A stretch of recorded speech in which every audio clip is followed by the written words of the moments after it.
ఇటీవల ఎగువన కురిసిన భారీ వర్షాలకు కర్ణాటక మహారాష్ట్రలో ఉండే డ్యామ్లన్నీ కూడా నీటి కుండలను తలపిస్తున్నాయి. ప్రజెంట్ మనం చూసే విజువల్ ఇదంతా కూడా Srisaila dam back water.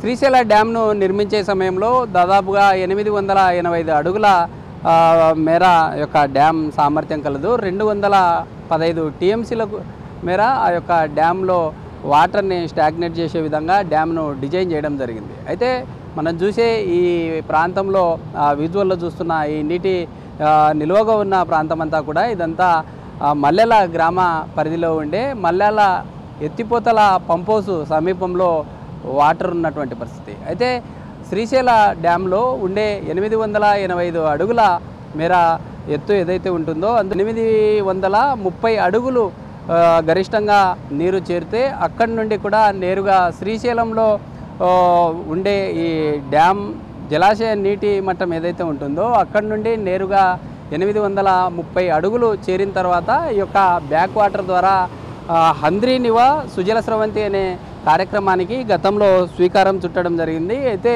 Handri-Neeva Sujala Sravanthi ద్వారా కర్నూలు, కడప, అనంతపూర్, చిత్తూరు జిల్లాలకు దాదాపుగా 550 కిలోమీటర్ల మేర హంద్రీనివా సుజల స్రవంతి ద్వారా దాదాపు 6 లక్షల ఎకరాలకు 40 లక్షల మంది ఈ తాగునీటి అవసరాలను తీర్చే విధంగా కూడా ఈ యొక్క హంద్రీనివా సుజల స్రవంతి కార్యక్రమానికి గతంలో స్వీకారం చుట్టిన పరిస్థితి మనం చూస్తూ ఉన్నాం. విజువల్లో హంద్రీనివా సుజల స్రవంతి ఈ ఎత్తిపోతల పంపింగ్ స్టేషన్ దగ్గర మనం చూస్తూ ఉన్నాం. దాదాపుగా 12 పంపుల ద్వారా నేరుగా నీటిని ఎత్తి హంద్రీనివా సుజల స్రవంతి కాలువ ద్వారా పంపించే పరిస్థితి. ఇక్కడి నుండి నేరుగా చిత్తూరు జిల్లాలో ఉండే నగరి ప్రాంతానికి చేరుతూ ఉంటుంది.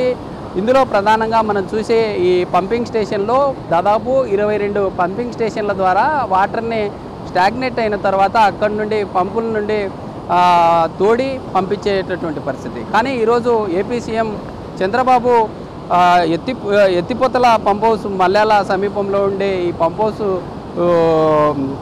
స్టేషన్లో ఈరోజు బటన్ నొక్కి ఈ యొక్క వాటర్ని హంద్రీనివా ద్వారా పంపించిన పరిస్థితి. అయితే గతంలో 2200 క్యూసెక్ల వాటర్ని మాత్రమే పంపించడానికి ఈ యొక్క హంద్రీనివా సుజల స్రవంతి కాలువలో పంపించే పరిస్థితి ఉంటుంది.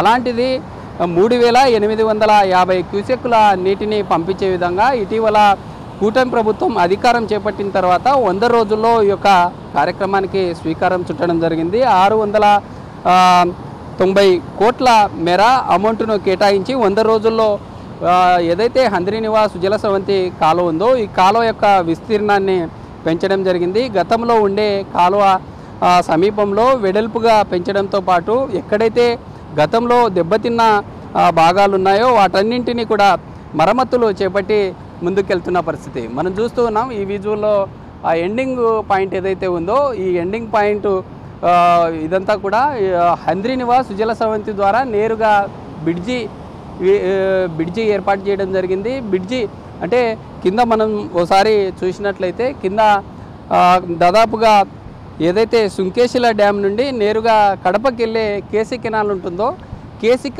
కేసీ కెనాల్ మీదుగా కూడా ఈ యొక్క హంద్రీనివా సుజల స్రవంతి వాటర్ తీసుకెళ్లే పరిస్థితి. ఒకవేళ హంద్రీనివా సుజల స్రవంతి కాలువ ద్వారా కూడా కేసీ కెనాల్కి ఎక్కువ స్థాయిలో ఇక్కడ ఉండే ఈ బ్యాక్ వాటర్ ఏదైతే ఉంటుందో బ్యాక్ వాటర్ ద్వారా తీసుకెళ్లాలనుకుంటే కేసీ కెనాల్కి కూడా హంద్రీనివా నుండి వాటర్ని తీసుకెళ్లేటటువంటి పరిస్థితి.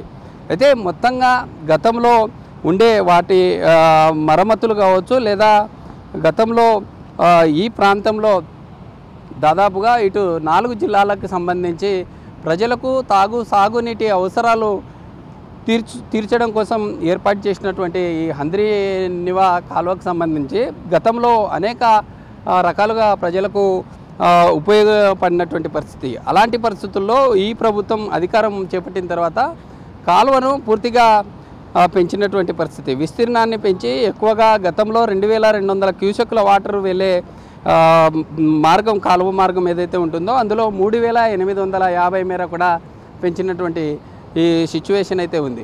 అయితే ఈరోజు ఈ కార్యక్రమం చేపట్టడం ద్వారా రానున్న రోజుల్లో ఫేజ్ 1లో భాగంగా దాదాపుగా 690 కోట్ల మేర కూడా పనులు చేయడం జరిగింది. రానున్న రోజుల్లో ఫేజ్ 2లో భాగంగా ఇప్పటికీ కర్నూలు నుండి అనంతపూర్ జిల్లాలో ఉండే ఒక గాలేరు అనేటటువంటి ప్రాంతం వరకు ఈ వాటర్ని మొదటగా తీసుకెళ్లే కార్యక్రమానికి శ్రీకారం చుట్టారు. అంటే 220 కిలోమీటర్ల మేర కూడా పనులు పూర్తయ్యాయి. ఫేజ్ 2లో భాగంగా అనంతపూర్ జిల్లా నుండి చిత్తూరు జిల్లాకు వెళ్ళేలాగా కూడా ఫేజ్ 2లో దాదాపుగా 3,800 కోట్ల అమౌంట్ వెచ్చించి ఈ యొక్క ప్రాజెక్టును మరోసారి ఈ కాలువ విస్తీర్ణాన్ని పెంచి ముందుకెళ్లే దిశగా ప్రభుత్వం అయితే అడుగులు వేస్తుంది. అయితే రెండో ఫేజ్లో భాగంగా ఈ వాటర్ని తీసుకెళ్లడంతో రానున్న రోజుల్లో సస్యశ్యామలంగా రాయలసీమ ప్రాంతం మారుతుందని కూడా పెద్ద ఎత్తున ఇటు రైతులు కూడా హర్షం వ్యక్తం చేస్తున్నటువంటి పరిస్థితి. అయితే ఇదంతా ఒక రకంగా చూసినట్లయితే కర్నూలు జిల్లా మీదుగా వెళ్ళే ఈ హంద్రీ నివాస్ జల సవంతి ద్వారా దాదాపుగా 70,000 ఎకరాలకు మాత్రమే ఉపయోగపడుతుంది. ముందుగా ఉండే అనంతపురం జిల్లాకు దాదాపు 1,15,000 ఎకరాలకు ఉపయోగపడుతుంది. అటు కడప జిల్లాలో 35,000 మేర కూడా ఎకరాలకు యొక్క సాగునీటి అవసరాలకు తీర్చే దిశగా ముందుకెళ్ళేటటువంటి పరిస్థితి. అయితే చిత్తూరు జిల్లాలో కూడా దాదాపుగా 60,000 to 80,000 మధ్యలో కూడా ఈ యొక్క ఎకరాల్లో విస్తీర్ణంలో రైతులకు ఉపయోగపడేటటువంటి సిచ్యువేషన్ అయితే ఉంటుంది. ఇలాంటి పరిస్థితుల్లో కర్నూలు జిల్లాలో ప్రవహించే ఇద్రీ నది సుజల స్రవంతి ద్వారా ఇటు కర్నూలు జిల్లా సమీపంలో గతంలో తీసుకున్న 105 చెరువులు ఏవైతే ఉన్నాయో 105 చెరువులను నింపే కార్యక్రమంలో భాగంగా దాదాపుగా జిల్లాలో ఈ ఏదైతే మనం చూస్తూ ఉన్నామో ఈ పంపింగ్ స్టేషన్ బ్యాక్ సైడ్ ఉండే శ్రీశైల బ్యాక్ వాటర్ అదంతా కూడా 830 అడుగులు చేరిన తర్వాత అక్కడి నుండి ఏవైతే ఈ వెనుక జలాలు ఉంటాయో వాటన్నింటినీ మళ్లించి ఈ విధంగా ఉపయోగించుకునేటటువంటి పరిస్థితి ఉంటుంది. ఇలాంటి పరిస్థితుల్లో రానున్న రోజుల్లో గతంలో మనం చూసాం అంటే లక్షల టీఎంసీల వాటరు నేరుగా సముద్రాల్లో చేరేది. అలాంటి వాటరు సముద్రాల్లో కాకుండా వాటన్నింటినీ ప్రతి నీటి బొట్టును వాడుకునే విధంగా కూడా ప్రభుత్వాలు ముందుకెళ్ళేటటువంటి పరిస్థితి. ఒక రకంగా కర్నూలు జిల్లాలో హంద్రీ నది సుజల స్రవంతి కాలువ వెళ్తుండే సమయంలో కూడా కర్నూలు జిల్లాలో కొంత మేర రైతులకు అనుకున్న స్థాయిలో ఉపయోగపడడం లేదు. ఖచ్చితంగా ఇంకా కర్నూలు జిల్లా ప్రజలకు ఇంకా మెరుగైన సౌకర్యాలు కల్పించేలాగా అధికారులు చర్యలు చేపట్టాలంటూ కూడా రైతులు కావచ్చు లేదా ప్రజలు కోరుతున్నటువంటి పరిస్థితి అయితే ఉంది.